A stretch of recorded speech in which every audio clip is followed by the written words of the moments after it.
Screenwriters Beat! Yay! Hi, everybody. Fanciest graphics in the whole world.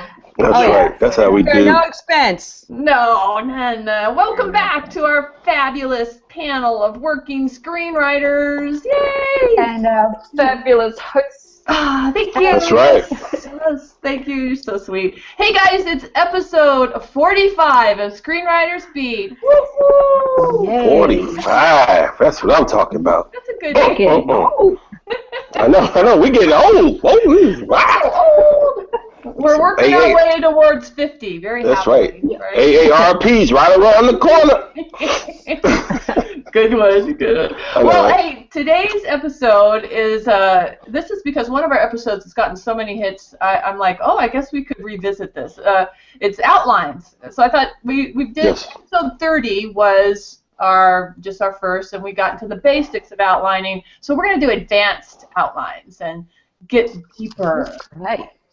But first, our very talented panel of working screenwriters. Hello, Nicole Jones-Dion. Hello. Hello. Oh, tell me, I wanted to ask everyone, what is your ultimate writing goal right at this moment? What's your This moment? Yeah. Is to get that elusive theatrical release. Oh, yes. Yep. That's what I'm working for. That's a good one. Okay.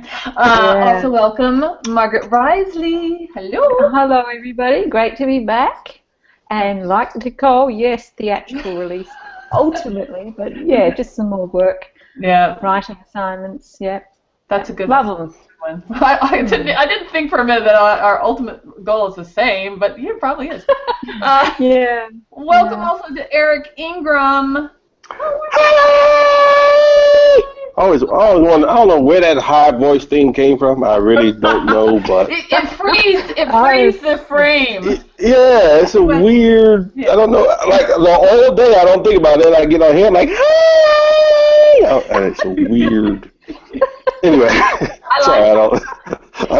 With us, you know. It's offsetting, right? It's offsetting. It makes people relax. Okay. I'll be back number 45. I told you all after one, I said we were going to do it. We were going to do this. We're going to do this. And here we are, 45. We had a vision. I'm the visionary of the group. Anyway, I'm sorry, what was the question? What is your ultimate goal right now as a screenwriter?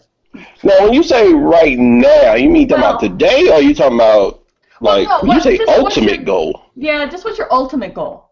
I guess. Obviously. I got you. Okay. Ultimate goal is to be a hired gun at all the studios. That's a good ultimate For comedy and like spiritual films. Mm-hmm. All right. I like that ultimate goal. Yeah. I go big or go home. Go big. Hi guys, Ann Kimbrough coming back at ya. AK-47, what's up, girl? AK-47, I like that. that actually sounds like a weapon. Screenwriting weapon. A weapon of mass creativity. That's what I'm talking about. Oh, you are on a roll. Like the way you think. My ultimate writing goal is to write a successful blockbuster movie series. You know, I want to do that. I need a series, not a Lethal Weapon or something. I got you. Hey, it's like Lay's potato chips. You don't just want one. There you go. There you go. Yeah.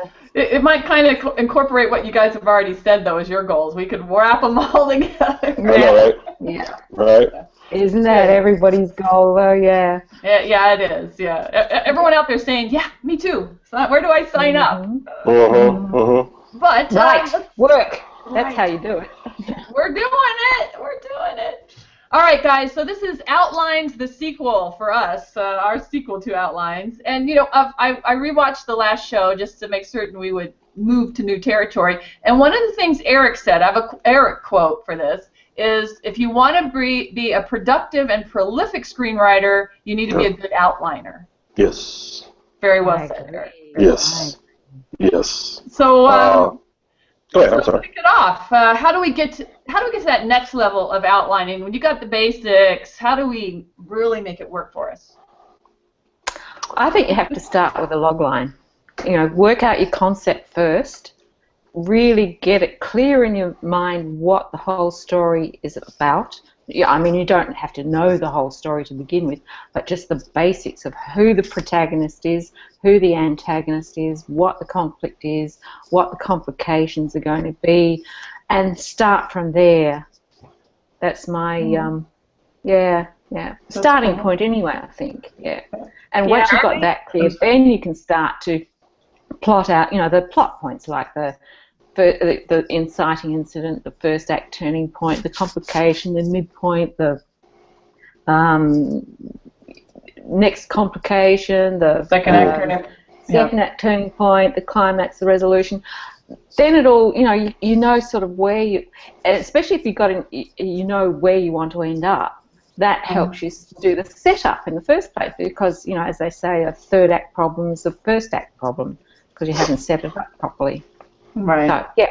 Nicole, did you have something to add? Oh, I was just gonna say. I mean, kind of like what Margie was saying. It's like I start out with the log line, and then I do a story engine pass, which is where I break it down into first act, Act 2, Part A, Act 2, Part B, and then third act. And each of those gets like a little line or just a couple little sentences to say, okay, this is the stuff that happens here. And then I build that out further into inciting incident, into the mini-movie breakdown or the Save the Cat breakdown, whichever more granular level you want to go. But for me, there's that intermediary step where I go from log line to story engine, and then I dive into the deeper outline stage. Yes. Right. Eric? Excuse me, at the beginning, because for me, and this is the beauty of writing, everyone has their own kind of methods, right? So for me, usually I either get a title or I don't get log lines at the beginning. I really don't. I usually get the title, and not that I'm great at titles, but I have some good titles. And the titles kind of tell the story, and then through the outline, I'll flesh it out. And then when and I'll make multiple passes, which we could talk about in a second, but I'll do some passes, and then at the end, before I start writing, then I go back and do the log line because I know what's going on. Well, I think the log line, for me, it's like you have your basic log line, then you start working on stuff, and then the log line changes, and you work on some more stuff. It does, yes. It's like everything's constantly in a state of flux, and everything's evolving and getting hopefully improving. I really don't, because I know a lot of times I've heard different teachers and people say, it's almost like I can't go do the outline until I have a log line. I'm like, no. If the story is coming, you need to write that story out. You can do the log line later. You know what I mean? Because it's kind of like creativity kind of has its own rules. So whatever comes first, keep it. So the title, for me, like I said, titles come. I have titles for days. I got all kind of titles. And then, I kind of see where it should go. I know by the character arc, I know the character neither starts here because I know where I want him to end up. So it's usually the opposite. So if he's a narcissistic person, by the end he's going to be unselfish. You kind of get that kind of stuff. So those kind of things will happen, but I don't. The log line is kind of when it's time to figure out the marketing in one page. That's when I focus on log line. Okay, I have worked that way too, especially like when I've come up with a character that's and a situation to put them in, and worked it that way, for sure. Right. But I just I don't know.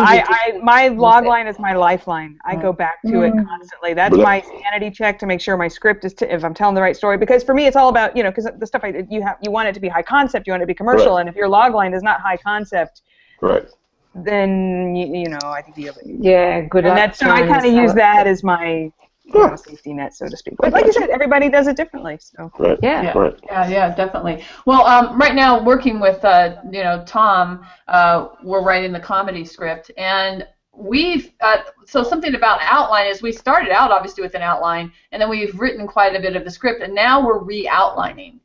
So, and that to me is where a lot of the in-depth of being a good outliner really pays off, because you know when it's not hitting the story beats in the right way, or you realize that you've written some stuff that it's just funny but it doesn't go with the story in our case. and then you've got to re-outline. Yes. How do you approach that? Because that's a whole different kind of outlining, right, Nicole?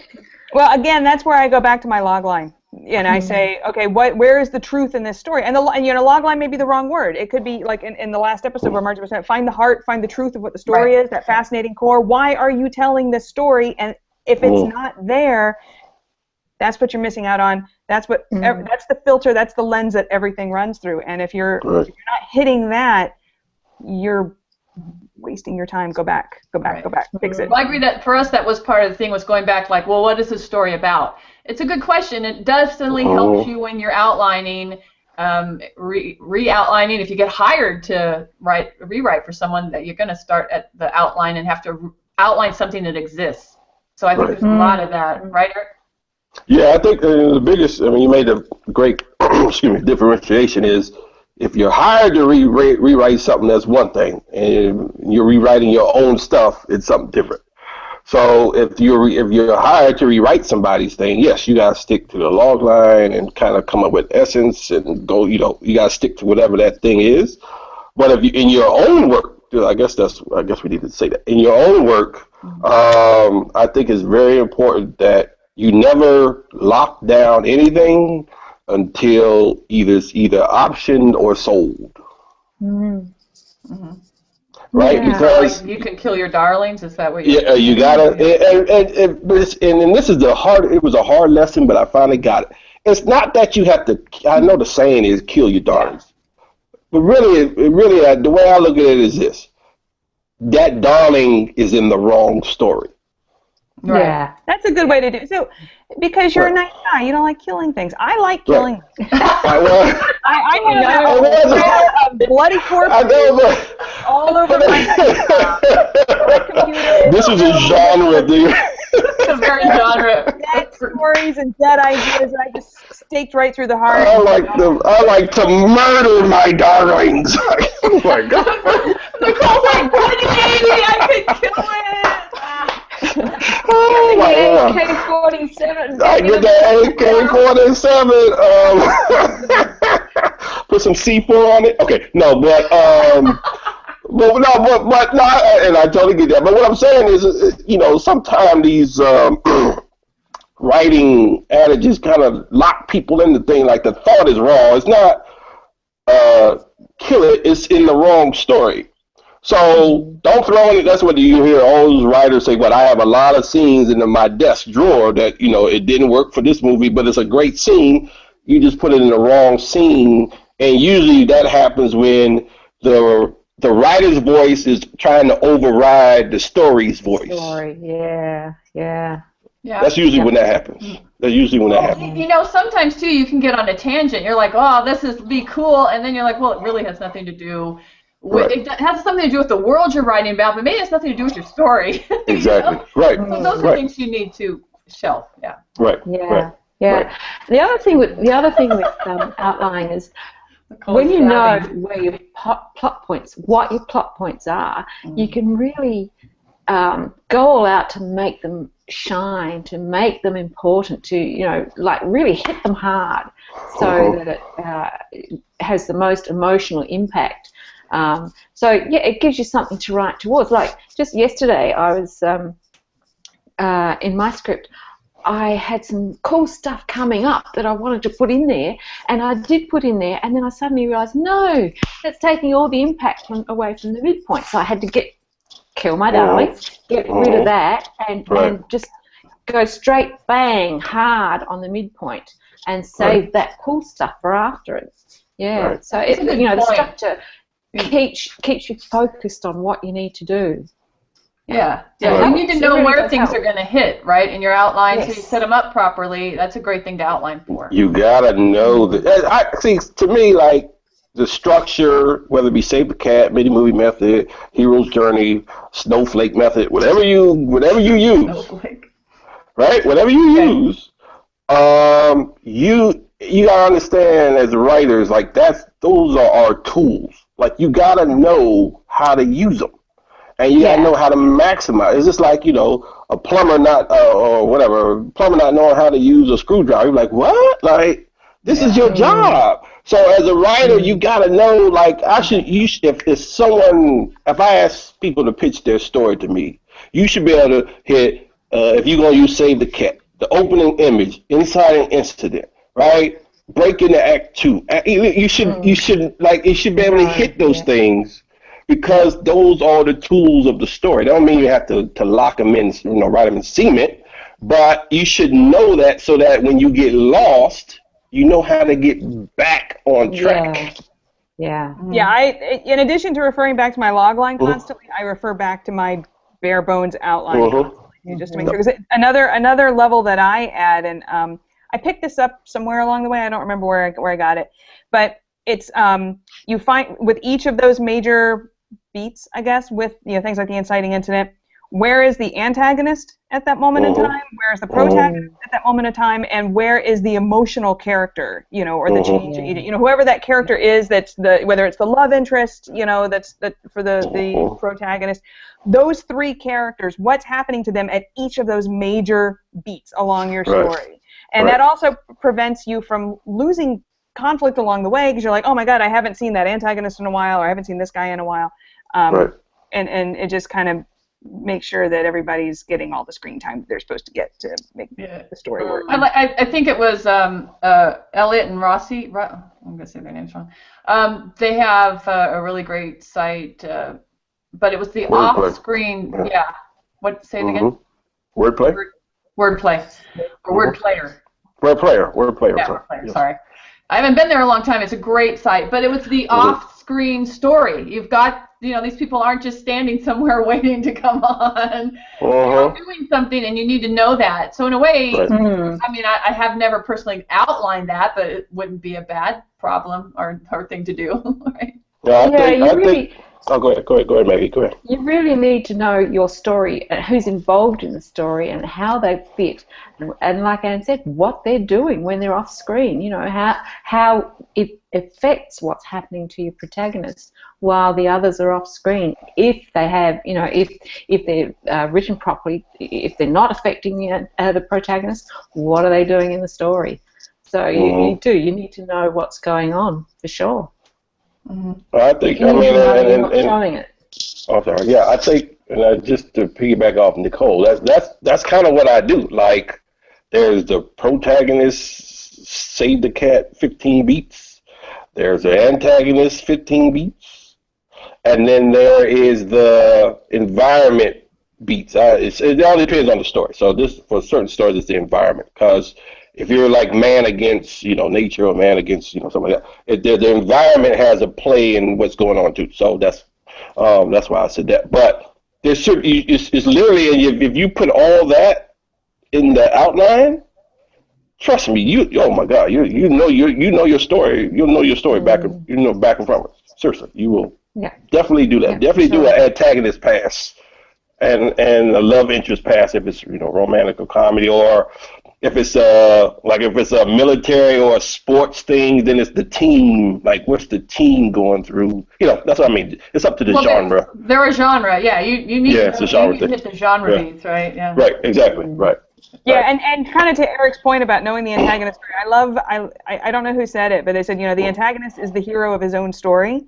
Yes. And I think that's really important to put yourself in their shoes and everything they're doing, and that'll help give you a well-rounded character, a well-rounded villain, instead of one of these, mustache twirling, Exactly, right. Many times. Yeah. What do you guys think of this concept? You sometimes hear people throw out that, like, if you actually did the index cards and put them down, that you could look at them and you could go, oh, this scene belongs here, and this thing belongs here. Oh, you don't really think that's true? Yeah, I don't use index cards. Well, I know, but I mean the concept of it. Honestly, could you really take a scene in Act 1 and say, oh my God, this belongs in Act 3, without restructuring the whole thing? Oh, no, not Act 1 to Act 3. Just like within one act, you might move them around a little bit, for sure, yeah. And, like deciding where you want to reveal something, that obviously has a bearing on the plot and the characters. I have done that. I've actually laid out index cards on the floor, Act 1, Act 2 to midpoint, Act 2 to turning point, Act 3, and then you can see, like, you can tell from the number of cards that you've got laid out how well balanced it is. And I've actually used different coloured cards for different threads, just so, you know, like different plot lines, subplots, so that I can see where they fit in. I don't do it anymore because I think I've got to, hopefully I've become a little bit better at outlining, but to begin with I found that so helpful. And not only that, then I could pick up the cards, have them sitting on my desk, write a scene, there goes a card, and you could see yourself working your way through those cards, and you know the progress. It was so encouraging to see that, see yourself making that progress. That's a good point that you made. That a lot of the stuff you might do, you finally internalize in your process of outlining. Yeah. The more you do it, it'll start seeping out. You don't have to think about it. Like I know, so let's say I finish a draft, right? And I'm ready to do some rewriting and stuff. So what I'll do is I will go through the script and mark out, this is inside incident, right? This should be the end of mini movie 1, which is page 15, right? But let's say that point I want to make at the end of page 15 is on page 19. Yeah. Right? I know I got 4 pages. I got 4 pages to cut. I know that. Yeah. Right? Because I know counts are huge. Right, you know what I mean? Like that kind of stuff. Like I know on page 25, I know that thing that's gonna move in Act 2 needs to at least start or half started. Like you gotta, and that's how you can. Like I said, I'm about being productive and prolific. So I need like a process. Like I can't be just haphazardly writing scripts for 6 months. Like I can't do that. I gotta know exactly, get in and get out, Yeah, and on the topic of page counts, I know this is something that, when I was first starting out, I was really resistant to, and I know a lot of newbie writers are resistant to, where it's like, does the first act really have to end by page 30? Yes, it does. Page 20, it can end sooner, but it can't end later. And you've got to hit these marks. And you have to show to producers that you know those marks, because if you go in and dig your heels in a production meeting, they're not going to last very long. No. Right. Yeah, I think it's kind of important. The page count is hugely important, and you're hitting it right. It's budget. The more pages there are, the more it costs to make. Right. True. So you're not going to get it. You won't get it past if it's too long, for sure. Right. I think like the only thing, because I watch a lot of movies and I do the whole thing of timing when certain things happen. I do a lot of that. Especially when I'm switching from comedy to action. So I go watch a couple of action movies and start like, okay, let me map out what's supposed to happen. And then, like for action or any kind of action adventure, like you could see the Act 2 maybe start at page 33, right? So you'd be like, oh, I got a little leeway. But that's one big set piece. From page like 27 to 33, and that's a huge set piece. That's totally different than the script. Yeah. You see, so that's what I mean. You have to know this because you should be able, when you talk to a producer, say, okay, at the midpoint, this needs to happen. And so when we move into Act 2 or Act 2A or Act 2B, and we're gonna go to the all is lost moment. Like you gotta be able to talk like that. Yeah, because they know those terms. They know. Yeah, make sure you know. I understand why it's important in the story. Right. Yeah. What other like if you were the world's worst outliner? What is the guy out there watching us, the gal out there watching us, going, oh my God, where do I start? I mean, we said save the cat, but do you have a tip of where to start? In another, a different tip. Like I'll throw one out there. For me, I would say watch a movie like the movie you want, and follow that. That if you, like Eric said, you could write down the beats of that, and you have your genre-specific outline right there. I mean, obviously you need the right story. But first, you have to find out what the beats are. You have to know. Like, so yes, you do need to read something like Save the Cat or Chris Soth is great with his mini movie method. Mini movies are great. Yep. Yeah, that's a great way to outline.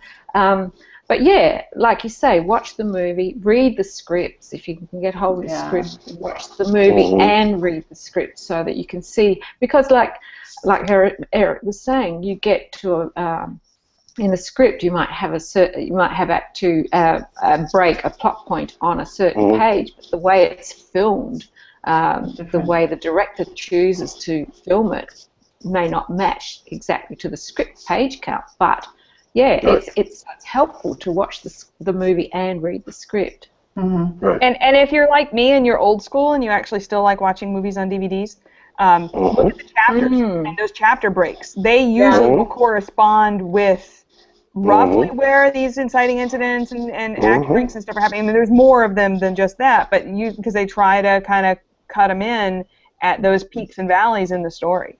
So those can be kind of interesting too, to see where those choices are made. Yeah, that's a good point. Because, excuse me, I'm sorry, to be able to map out, I mean, literally you are an architect, okay? So imagine you are making a blueprint for a movie, right? So that's what the script is. So all the measurements have to be, you can't be sort of right. Right? The beam is sort of a foot or 3 feet. Kind of, sort of. Like, no. This is what it is, right? Granted, when it comes in and the builders come in, they may we may need to move this wall over here to make this and stabilize that, right? Okay, that's when it's being built, right? But we are the blueprint writers. So we have to make sure everything is right where it's supposed to be. The director has the right to do whatever he could change. I want Act 3 to be Act 1. That's on you, buddy. But the script has to be right. It has to be to line up close to the only people who are free to kind of finagle things are the Elliots and the Rosarios of the world and the Zach Penns of the world, right? Because they're already there. They're at that level where the industry already trusts them to do whatever they do. Just go do it. We're going to pay you, just go do it. We know they know how to do it. Right. They already got the cachet. They already had the hits, right? The movie's already made money. Okay, so you got that. So, to come in with, Avatar, right? Let's say Avatar hadn't been made yet, and one of us has it right now, ready to go to a production company, a producer, Paramount, whatever, right? They're going to say, hold on, this thing is 180 pages. Yeah. Who are you? Who are you? Who are you? We're not going to do this, right? It could be and written just the same, but just the fact we don't have that cachet yet.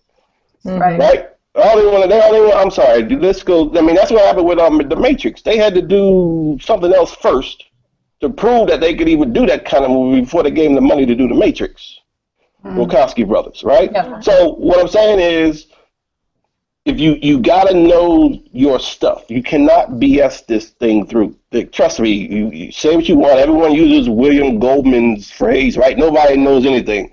Yes, they do. They just don't. They don't know what's going to be a hit. That's what he's saying. No one knows what's going to be a hit, right? So they bet on who has the track record. Exactly. That's their job is to do due diligence. So that's why when you sell a script today, they're going to send it to a writer who's quote unquote A-list, whatever you want to call it, because when they go do the checklist, we sent it to an A-list writer. We did everything that we could do to make sure it was a hit, even though it didn't, right? That's how they keep their job. Right? It has nothing to do with us. It's how they keep their job. Right. You see what I'm saying? So justify their choices. Right. And it makes sense. It's logical. Right. I mean. Right. And that's all I'm just saying is really important. You got to know, if someone discuss your Act 2 turning point. You should be like, well, I don't know. Oh man, you're not ready. Then you're not ready. Yeah. Right. Yeah.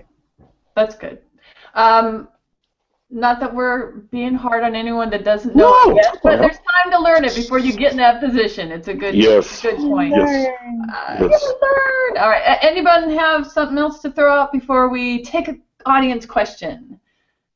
I just think the really important. I know there's a little thing between what pantsers, people who write by the seat of their pants, versus outliners, right? And I was both. I started out as a pantser. I just sat down and just wrote. And trust me when I tell you, if you outline, you will cut out about 10 drafts. Yeah, for sure. It's just I tried it. I was like, it's hampering my creativity and my flow, the outline, right? No, it actually gives me more freedom because I know the essence of the scene needs to be this. So then I can create around that rather than 15 ideas from all over, all kind of tangents, and then 12 drafts later, like, you know what, that didn't even work. Yeah, it's the all difference that extra between, writing you do. Sorry. I was going to say, it's the difference between a hobbyist and a professional. Yeah. There are the people who outline and the ones who don't. Because if you want to be a working professional writer, you have to. And it's not just because you end up with a better script, but it's also because a lot of times your deliverable schedule that you're asked to submit is going to include a treatment. So you better be good at writing outlines and treatments because they're going to want to see that before they greenlight you to write the script. It's part of being a working screenwriter. You have to have the skill. Yeah. Right. It's mandatory, so you can kick and scream and fuss all you want, but then you're just going to have to get good at it. Yeah. Just get good at it. That's right. It's all up here and it'll come out in the writing. Good point. Good point. So guys, thank you. I think that was a nice. If anyone goes back and watches episode 30, I think we've added another thing to check off about how to make your outlines better. We've gotten very in-depth into it. But we have a question. Are you guys all anticipating? Yay! Oh, yes. This is what TV show or movie do you wish you had written and why? Margie? Oh, I'm going to go back to one of my favourite movies, Witness. I loved that movie, and it was like fish out of water, and the theme was so strong. It was just, I loved it. It was so well written. The characters were really strong. It was well directed. And it was suspenseful. It had both. It had a lot of great elements. A lot of twists and and it was a different environment too. We had seen it before, the Amish life, that was great. Well, the great thing about all those Harrison Ford movies during that time, they are so clean. Oh my God, they are so clean. Like nothing. I mean, every scene got something going on, and it's just all of them are beautiful. Like I love all those, all Clear and Present Danger, Fugitive, all that stuff is really, and they're like. 98 minutes, 94 minutes. Like they're clean. Like love those. Yeah. So Eric, how about what for you? Film. It would be The Three Amigos. I love it. I'm sorry. Every time it's on, I'm watching it. I don't care if it's the 100th time. I live so many jokes and so many clever things in that movie. And then TV, I wish I wrote or would have been on the writing team for Boston Legal. Oh, okay. Cool. I love David E. Kelly. That's my guy. I love David E. Kelly. There's so many brilliant. I got all 5 seasons on CDs. I have watched all the evens. Then I go back and watch the odds. I watched it backwards. From the end of 5 to 1. Like I've watched it so many different ways, and oh my God, it was before its time. Well, can I add a TV one too? Sure. Grey's Anatomy. Shonda Rhimes is just. Brilliant too. Nicole. For me, for film, it would be The Omen, the original Omen, because horror movies of that period were so. I'm gonna get in trouble now. They were superior to the horror movies that are coming out now because they were works of literature. Those were works of art. Right. With deep characters and themes, and they didn't rely on cheap jump scares. Right. The Omen to me is just a solid, well-crafted, sit on the edge of your seat, horror thriller. It's and it holds up so well, and the fact that they remade it is an abomination. But That to me is still a film that I can watch over and over again. I love it. For TV, oh gosh, I don't know. I'm a huge Game of Thrones fan. But that's kind of cheating because it's based on a book. That's okay. So, but yeah, I love watching those episodes, especially the ones that are written by the showrunners. And this, I'm gonna get in trouble saying this too, but I think that the episodes that George R.R. Martin writes are not as good as the ones that the TV writers write, and because he's not a television writer, he doesn't understand the structure of television. He's a fantastic novelist, but when you look at his episodes versus the ones that the showrunners have written, or some of those other, people who are working professional television writers, there's something off, and it's this intangible it factor that really, really good TV writers just get. Please, Game of Thrones fans, do not hate us. No. This is America. It's cool. This is the First Amendment. Everybody don't love. The opinions expressed herein do not necessarily reflect Screenwriters being. No, come on. Yeah, someone that created the show, they're not as good. No. Well, but he wrote the book that it was based on. But the showrunners are the creators of the show, and they get it. It tells you something about format. Format does matter for different writers. It does. All right, I'll take that. I also had Shonda Rhimes for TV show, Margie. I just recently binge watched Scandal, and if you ever want to write, like the cliffhangers, that show can take you every time, and they take the same characters and they work them around into the same kind. They're different every time, but it's the same characters. Like, will they be in love? Will they be together? And it's not a soap opera. Oh my God, you just have to see that show. I would write that. If I could write that show like that, I would do it. There's so much.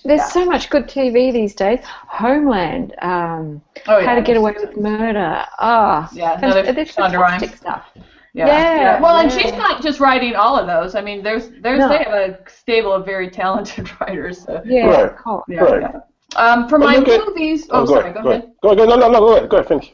Oh, yeah. I wanted to pick one. There's so many to pick from. I picked one for contained, since I write a lot of contained thrillers. I'd have to say my favorite contained thriller is Phone Booth. You've seen that? That's where it began to me. Yeah, that was. That's where it began. Yeah, that was like, what? He's just in a phone booth? That's it? I was like, that was good. It was good, and you should read that script. As a contained, I do. My God. It's like all dialogue. It's so good. Who wrote that? I can see his name. Cohen. Yeah. See, actually, I remember. I'm like, I read that script. I was like, how did he do this? Like, there's nothing going on, but it's so tense. It's so my God. I remember when it came out. Well, he did it because the characters had serious issues, and it was all coming to a head. It was, talk about outline and structure. That is perfectly outlined. Right. And that's probably what, I was just thinking when Nicole was talking about Game of Thrones, I was just wondering whether it's a structural thing between the creator and when he's writing the TV episodes. I don't know. For me, the thing I've noticed is there's a lack of theme. Like, because when you have a good television episode, there's a theme for each episode. And those are the ones that really resonate. It's like, and every little subplot that's going on in that episode all ties back in or links back into that theme somehow. And when it's done well, it's masterful. And when it's not done well, it just feels off. And it's really hard to put your finger on it, but I think it's theme. I think that's really the thing. Right. That's a good point. I mean, we have a lot of TV writers here, so keep that in mind. Do you guys, what of any of the new shows to you guys, what's the best written new show? If you watched any. Well, I don't know if you could call it a new show. For me, Fargo, since it's totally a new set of, it's the new set of characters. If you're not watching season 1 or season 2 of Fargo, they're totally different, but similar. That's really good. All right. I liked the pilot episode for Mr. Robot. I like the whole series. Oh yeah. Really quite I haven't seen past the pilot because I don't have a lot of time, but I really enjoyed the pilot. I thought it was really well written. Yeah. What other new shows for you, Eric? You guys gonna laugh. I know you're gonna think I'm being silly, but I'm trying to tell you, I laugh out loud every week. The Muppets.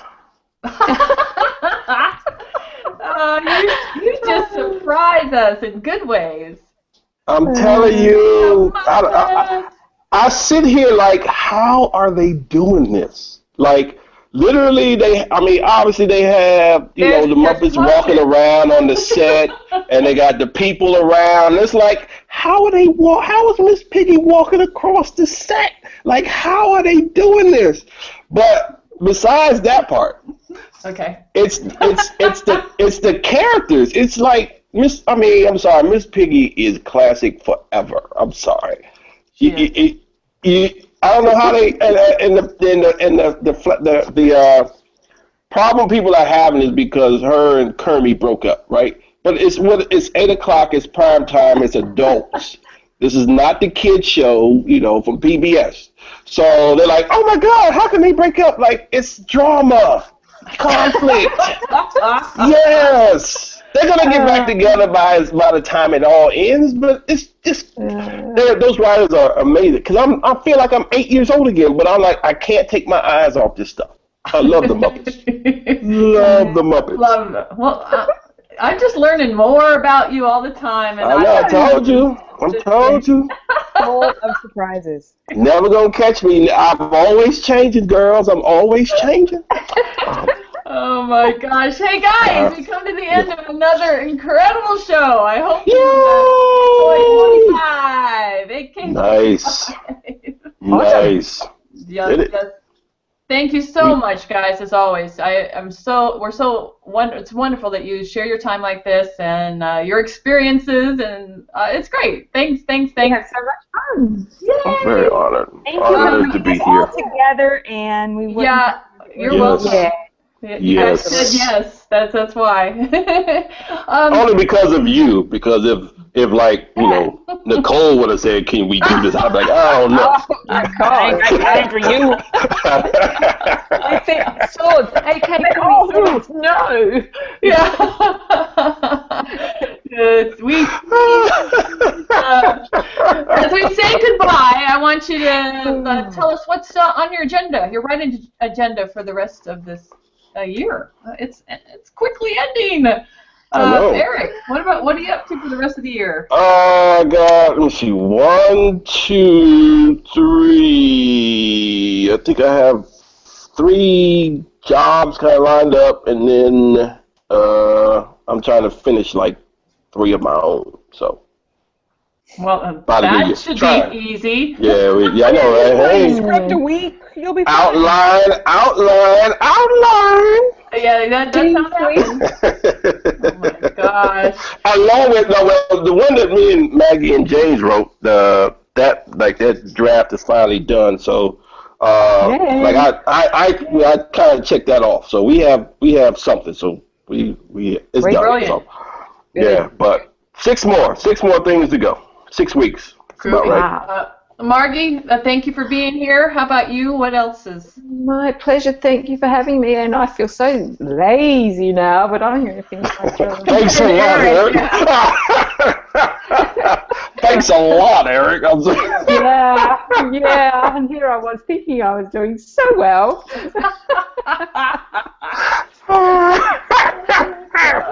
I'm sorry. Yeah. Oh well. We try. That's why Eric was supposed to go last. Thanks a lot, Eric. Thanks a lot. I'm sorry. You're good. We need like a little symbol, the picture in the mirror is closer or something like that. Something like that for writers. Yeah. Do not try this at home, kids. I know, hey. Yeah. Jump but off what the are cliff. you doing, Margie? What's? What am I doing? Oh, yeah, my thriller. The guys, the brothers, estranged brothers held for ransom in the Philippines. That's a cool one. I'm having Nice. Very cool. You got that? Nice. You're going to finish it by the end of the year? Oh yeah, well and truly, yeah. And obviously, like James was saying, The Begotten, we've got this pilot episode to get out. Plus, of course, I'll do a little bit more networking on LinkedIn and do a little bit more. Plus, I've got a horror that's, I need to chase up. It's with a producer at the moment. Yeah. A few things. Cool. Nice. Nice. It's Eric. Thank you also, Nicole Jones-Dion, for being here. I'm sure you could give Eric a bit run for his money when it comes to... Well, she is the standard. What are you talking about? Nicole Jones-Dion is the gold standard. What She's like the poster girl and you're the poster boy. Exactly. Like, come on. Yeah, and also Rans. We'll try, Margie. We're working on it. Nicole? Oh, so right now, I mean, I'm waiting on notes for this sci-fi script, unless they sign off on it, which would be awesome, and more rewrites. The ghost story I've been working on with Sean Cunningham is off to a very major production house right now, so knock on wood. But I'm we're going to be doing more tweaks on that, so that's coming this year. I've got this period piece that I'm working on that they want sooner rather than later. And just optioned a horror script to an Australian company. Nice. So they're going to be coming back with notes any day now. And and then I'm doing my web series and a little short film. So yeah, that's me. See? Huh? I don't see where's all the hate now. Huh? Oh no, this is love. Love and Yeah, Eric. Yeah, look at all that. Oh man, oh yeah. Okay, me, I'm writing a script with a fellow writer that we know, Tom Fryer. I'm polishing up this job I had for a short script that's gonna go to film in March. Fingers crossed. Sweet. And I'm writing a book series. I'm writing a series of short romantic books that I want to get out by the end of the year. I know. Ooh la la. Did I say the cover? Oh, here. No. This is the cover. Well, actually, this isn't the final one. Which one? I don't know, but this is the cover art. Oh, nice. I think I showed that too. So they'll all look. So this is a future version. This is a different book, but so it'll have that same thing. Right. Cool. Pippa Minx. That's my. Nice. That's a good name. Yeah. Yeah, it is. Yeah. I can't write my name. I have to have British? Are they British? It sounds British, but no. No, okay. No, but she could be. No, I just. I like that. I like the minx. I mean, that's a great use of plosive consonants. Pippa. Thank you. That's great. That's great.